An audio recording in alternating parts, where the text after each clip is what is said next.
এই মুহূর্তে সন্ধ্যাবেলায় এই কপিলমুনি আশ্রমে রয়েছি। সন্ধ্যা আরতি চলছে। দার্জিলিং থেকে গঙ্গাসাগর কপিলমুনি আশ্রম এই 930 কিলোমিটার পথ পেছন দিকে হাঁটা শুরু করেছিলাম 4 নভেম্বর। আজ দুপুরবেলা ডিসেম্বরের 13 তারিখ এটা কমপ্লিট করলাম।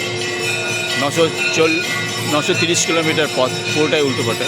আমার বার্তা ছিল we want a green world.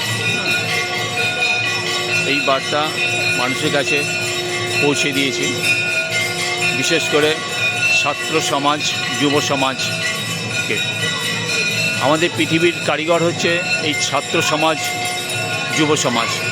এরাই পারবে আমাদের পৃথিবীকে দূষণ থেকে মুক্তি দেবে।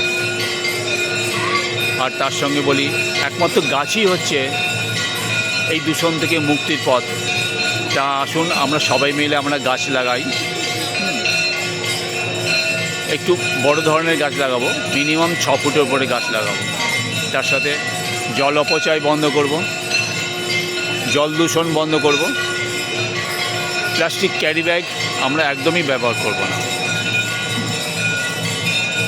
থ্যাংক ইউ, সবাইকে ধন্যবাদ। এই ভিডিওটি শেয়ার করুন, লাইক করুন। Thank you.